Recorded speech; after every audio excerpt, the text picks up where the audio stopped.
Washington is bracing for busy days ahead as the deadline for a government shutdown quickly approaches. To discuss that and more, we turn to the analysis of Brooks and Capehart. That's New York Times columnist David Brooks and Jonathan Capehart, associate editor for The Washington Post. Gentlemen, welcome. So nice to see you. Good to see you. David, Congress has left for the long weekend. I guess they think it's a good time to take a break. But we are awfully close to this government shutdown. How close do you think we really are? Quite close. Well, in time terms, it's like basically a week. In probability terms, there's a very high probability the government will shut down and will be where we've been before. And the core cause is that there are a group of members of Congress who are not interested in practical governance. They're right that our deficits are too big on the far right of the Republican Party, but they have no strategy to get there. And so they're basically a bunch of nihilistic performance artists. And that looks great on a business card. Yeah, that was my nickname in high school. So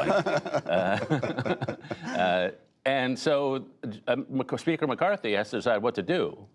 And the core simple truth should be, well, we don't allow performance artists to have power. And he's giving them a lot of power because he's refusing to, or is unable or unwilling to cut a deal with the Democrats and sort of freeze out the people on the right. And in my view, he should take them on right now, because his power will wane, and that his fear is he'll lose his job as Speaker. But I think if he wants to keep that Speaker job, he'll be weaker in 2 weeks. He'll be weaker in 3 weeks when everyone's upset about a government shutdown than he is right now. And so, in my view, he should take them on right now and try to cut some sort of deal, or stick to the deal he cut with Joe Biden, actually. I mean, David is describing the idea that McCarthy still has some agency in all of this, but it seems like in the last few weeks and days, it seems like he's utterly lost control of his own caucus. I mean, that's assuming he had any control to begin with. Let's not forget, and it's now a mantra, it took 15 ballots for him to get the Speaker's gavel to begin with. But I agree with David. The Speaker needs to exert some control. He has a five-seat majority. Get it. Totally understand it. Speaker Pelosi also had a similar majority, and she got a lot done. And why? Because she exercised the power of the office. Speaker McCarthy absolutely should tell this rump faction within his majority to go stuff it. I have governing to do. We have governing to do. We can't allow the government to shut down. And this is the fork in the road that the Speaker is facing. Unfortunately, I have no confidence that the Speaker won't choose holding on to the gavel versus showing real governance, passing a CR, getting these budget bills passed. He's going to keep that Speaker's gavel at all costs, and we'll pay for it. David, you mentioned this idea that the Republicans feel like they have to now reach out to the Democrats to try to get this done. Do you think the Democrats will do that, and at what price might they want to extract from him? Well, I think the price they should ask for is we already did this deal. Like Joe Biden and McCarthy did this deal, and so that's our price. Let's just stick to the deal. And the problem for McCarthy is there are a lot of people, probably more than just the fringe in his party, who really do care about spending, and so they want something with less spending than the deal that Biden cut. And to me, that's probably a political non-starter. And they've got to get serious. If they really want to cut spending, well, let's throw everything on the table. Let's throw tax hikes on the table. Let's throw entitlements on the table. Let's throw defense on the table.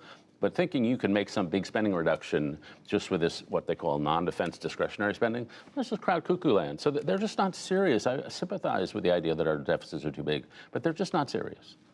Jonathan, do you think the Democrats, in offering this potential, that they want to see McCarthy twist in the wind more than they want to see the government shut down? Well, both are happening. I mean, he's twisting in the wind right now, and I firmly believe, as I sit here right now, that the government is going to shut down. And it's going to shut down because Speaker McCarthy is going to be unwilling to work with Democrats. There is an easy solution to this.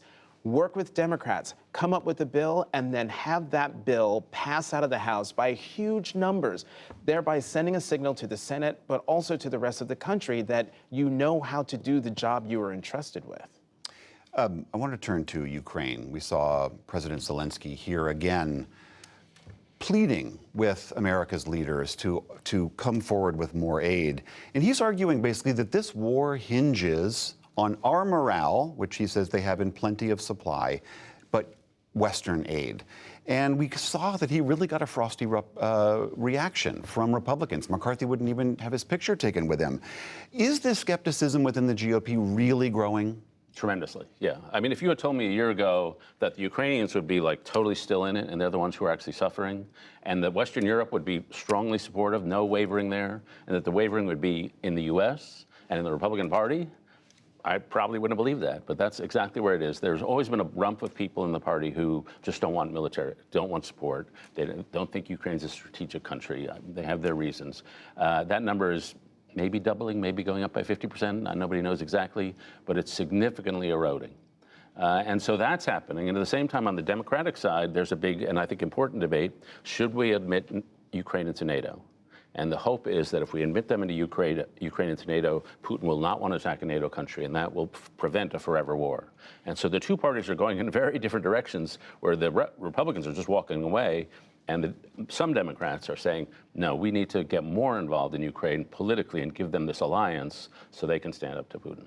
How do you see that unfolding? Well, one, I want to go back to the idea that the Speaker of the House would not even allow himself to be photographed with a wartime president. And what I find so What do you attribute that to?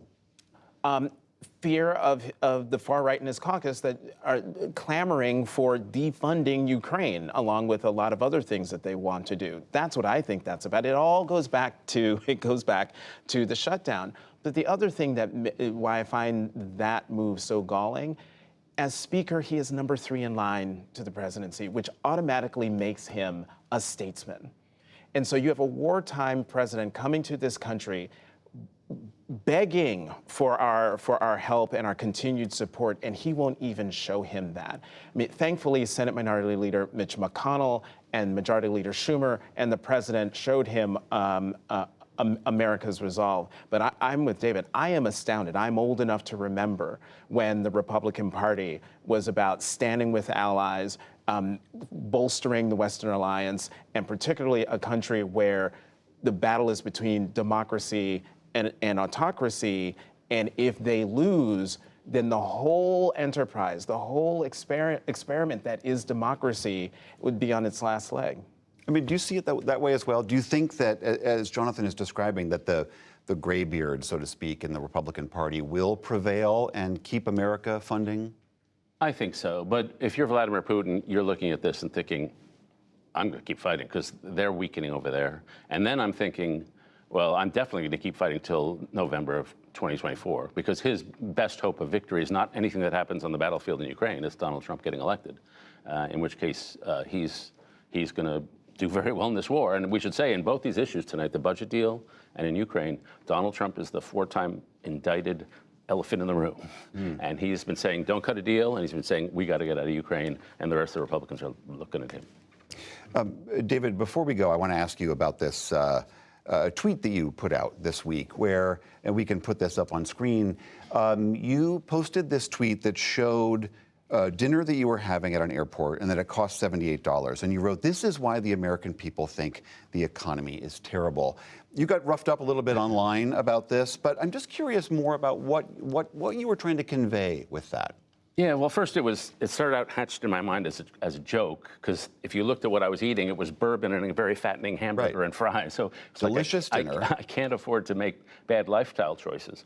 But the problem with the tweet, which I wrote so stupidly, was that it made it seem like I was oblivious to something that is blindingly obvious, that an upper middle class journalist having a bourbon at an airport is a lot different than a family living paycheck to paycheck. And when I'm getting sticker shock, it's like an inconvenience. When they're getting sticker shock, it's a disaster. And so I was insensitive. I screwed up. I should not have written that tweet. Probably should not write any tweets. But that's advice we should all be taking. But I made a mistake, and it was stupid. But the one point that maybe can be drawn, if anything can be drawn, was you can experience inflation as a chart with downward slope. Inflation's coming down. But the way we experience inflation day to day is as that moment of sticker shock. You're in the grocery store, you're at the gas station, and suddenly costs something way more than you anticipated. And for people who are less fortunate than I am, that is a disaster. And so we have to understand why we say inflation's coming down, but for people living and seeing those sticker shock moments, it doesn't feel that way. David Brooks, Jonathan Capehart, so nice to see you both. Have a great weekend. Thank you. Thank you.